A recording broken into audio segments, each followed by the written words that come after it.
quickly before this video starts, I just want to ask if you guys enjoyed this video, please make sure to drop a like. I'm trying to have this video be the first video ever on my channel to break 100,000 likes. I have never put down as many hours as I have on any other video before, and I've got a lot of help from my girlfriend Megan with the drawings. So please show your appreciation if you do enjoy the video with a simple like or a comment. That means the world. Thank you guys so much and enjoy the video. What is going on, guys, and welcome to my Draw My Life video. My name is Jacob, but some of you guys that are watching this video probably know me under the name FaZe Teeqo. I was born and raised in Sweden, which is a very small country in Europe. I grew up in a nice house with my mom, my dad, and my sister.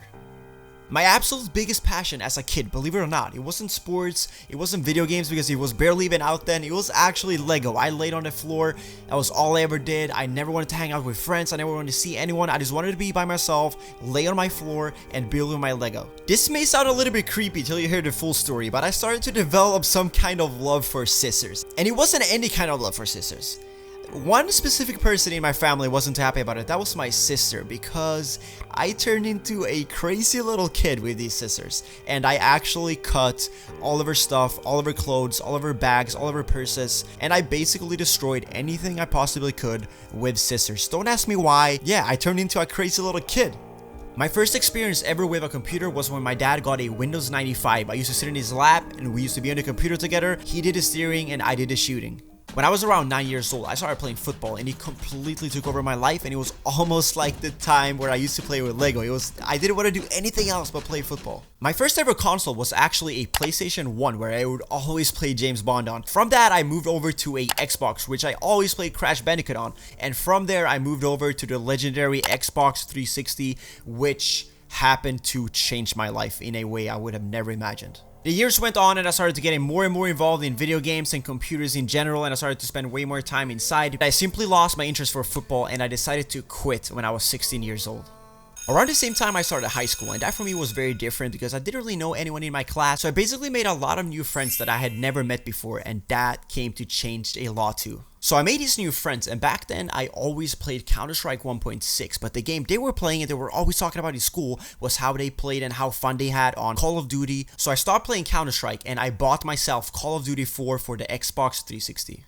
Exactly 1 week after I started playing Call of Duty 4, they actually released Modern Warfare 2. I really got into sniping, watched a lot of YouTube videos, so I said, why not try it myself? So I took a bunch of books and I borrowed my parents' camera and I put it in front of my screen and I started to record my own videos.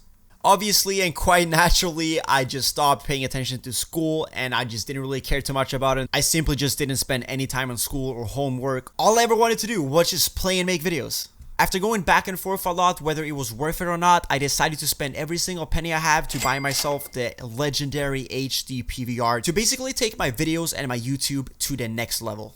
As I decided to take it a lot more seriously and I got myself the HD PVR, I also wanted to start off clean, so I made myself a brand new channel and I went under the name Teeqo. Believe it or not, but only a couple of months later when I checked my YouTube inbox, I had a message from FaZe Clan and specifically FaZe Temper, who told me to add him on Skype. So I decided to join FaZe Clan in April 2011. Back then, FaZe Clan had less than 100,000 subscribers, and me myself, I had around 50,000 subscribers. 2011 was a crazy year for FaZe Clan. It was really when everything started to take off, and then around 2012, we were coming into the big milestone of 1 million subscribers. But that was also the time for me personally when, yeah. Even though FaZe were growing, I was so bored of doing the same things and just trick shotting and trying to hit clips and spending hours and hours and hours of just playing, and it simply just became too repetitive to me. So in the summer of 2012, I decided to quit YouTube and leave FaZe Clan. After I quit YouTube and left FaZe, I didn't really touch any video games at all, and I started to produce music and DJing with a very good friend of mine, and we actually happened to release a song on one of the world's biggest DJ's record label.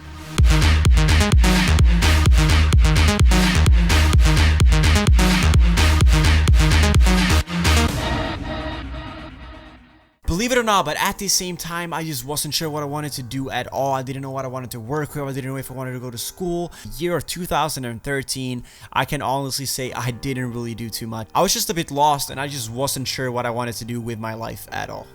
As crazy as this may seem, one random night out of nowhere in 2014, I had a dream that I was with FaZe Temper and FaZe Banks in Boston and about to move in with them. So I woke up the next day and I told Tommy about the dream, even though we haven't spoken for months. And he basically told me that I should give it a try and come back. So at this point, obviously, my parents were kind of tired of me. They told me I need to go out and get a job. I need to go out and do something. I can't just lay around. I can't just lay on the couch and just be unproductive and not do anything at all. I'm 20 years old and I'm not doing anything. Pretty much forced me to go get a job. I didn't really have too much of a choice. So yeah, I got myself a job at a grocery store. But at the same time, I told my parents and I said, hey, I'm going to try and make it back to YouTube. And I'm going to try and make it back to FaZe Clan. And I'm going to start playing a lot of Call of Duty again.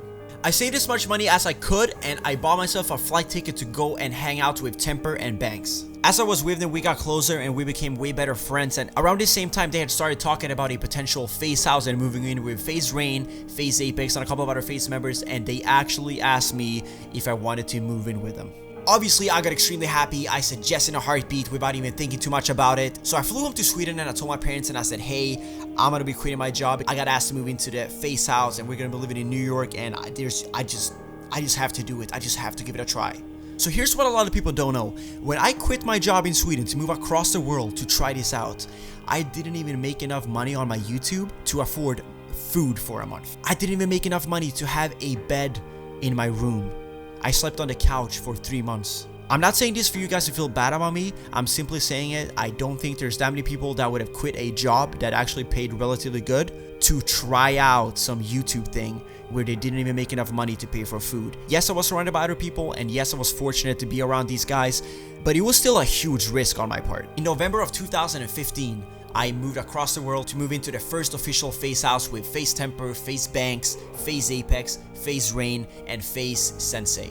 That was the first original core in the house, and that was the first people to ever move into the FaZe house. After living in the house for almost 3 months, I simply wasn't allowed to live there any longer without a proper visa, so I had to move back to Sweden. But all I wanted was to live in the house and live with these guys and make videos every single day, but unfortunately, I was forced to move back to Sweden.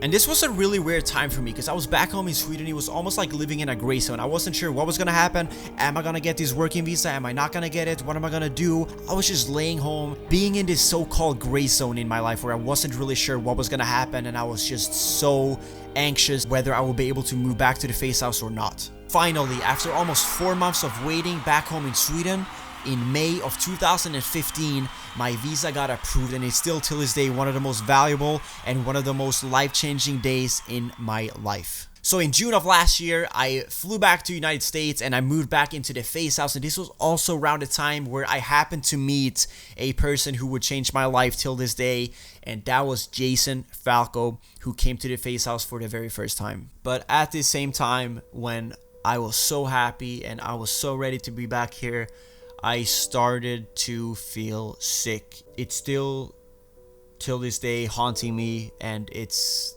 still till this day something I'm dealing with every single day, and that cost me in a lot of stress, panic attacks, and I just couldn't handle it. I couldn't do it. And after only living in the FaZe house for about a month, I decided to fly back home to Sweden because I simply couldn't deal with it anymore. I was hands down, and I'm not ashamed to say it, I was in the absolute worst state I've ever been in my entire life. After around a month back home in Sweden, trying to recharge and just, get back on track, I decided it was time to move back to the FaZe house and give it a try and just try and be happy and try and just appreciate what I actually had. I pretty much told myself, and I was like, let's just try and get lost in YouTube, try and get lost in videos, and try to just take in all of this crazy shit that's actually happening and just try and keep moving forward. And at that time, I started to gain a lot of subscribers. I got to 200,000, I got to 300,000, I got to 400,000, and just kept on going. Even though all of this was happening, I was gaining subscribers, and in a lot of people's eyes, I was like, oh, the happiest person ever. And like people had comments, Teeqo, you're so happy, you're always so positive. Well, parents were telling me how good I'm doing, and friends from back home, and my sister, and everyone's just like congratulating, like, oh, you're doing so good. And I'm just sitting here, I'm not happy. I'm genuinely not happy. And it's so hard to tell people that when all they can see is everything you're achieving and all the good things, and they're like, oh, he gotta be happy, he got all that. And I used to be the same. I used to look at people for what they had and simply just think that happiness came with certain things, but it doesn't. Now I realize I have so much, and I had so much even back then, but it doesn't matter if you're not happy. I just didn't tell anyone because all they could see was everything I had. which for me didn't matter. But there was this one night when I was on Skype with a very good friend of mine from back home in Sweden, and we were talking a lot, and I sat there and I was like, who am I to sit here and complain? Like, who am I? Like, I have so much. Like, who am I to sit here and not be happy? So that night I did something I had wanted to do for a very long time, but that night I just pulled the trigger, and I'm so happy I did. That night I contacted Jason Falco and I invited him over to the FaZe house. So Jason put me in contact with his dad so we could organize this, and I just said that I just want Jason to come to the house to spend a day with me, or a day here in the FaZe house. Your son is going through stuff no one should ever do in their life, and I just want him to come here and do what any 12-year-old should be doing, and that's playing video games and having fun and not thinking about or having to worry about the stuff that he had to worry about. That's the least I can do for someone, and if I can do that, then I'm happy. That's the shit that makes me happy. If I'm in a position to make someone else happy, then I'm happy. I just wanted him to come here and spend a day or spend a couple of hours where he didn't have to think about the things he's going through. And that's when I developed an amazing friendship and what I call the second family that I have across the world, and that's the Falco family. And I'm forever thankful to have them in my life. Once again, I just told myself, let's just get lost in the videos and just get on the grind and just try and make as many videos as possible. Just make the absolute best of it. Shortly after that, I happened to fly to California for an event, and I met a girl called Megan, and she turned out to be my girlfriend. Some of you guys can probably relate, but long distance relationships aren't the easiest to maintain, but we're doing our best, and this is pretty much what it looks like when we're talking to each other every night. So I got back on the grind, and my YouTube started blowing up again, and I got to 600,000, I got to 700,000, I got to 800,000, I got to 900,000, and we finally hit the huge milestone, which I will never forget, in April as of this year, 1 million subscribers. It's still till this day probably the biggest accomplishment I've ever done in my life, and I'm very, very happy, and I'm forever thankful, and I appreciate everything I have. And I just want to say thank you guys. Thank you guys for showing support. Thank you guys for always being here, and I'm so happy, and I cannot thank you guys enough for hitting 1 million. Even though I haven't got my 1 million plaque yet because it got lost on the way, I'm still forever thankful for coming this far, and I have so much more coming. But I just want to say thank you guys so much for watching this video. I really hope you enjoyed it, and as I mentioned in the beginning of this video, if you're still watching, shout out to you. Thank you so much, and make sure to drop a like if you enjoyed it, leave a comment, and let me know what you think. Any feedback, any support means the world. So thank you so much for watching, as I said, and yeah, thank you for everything. I appreciate every single one of you guys.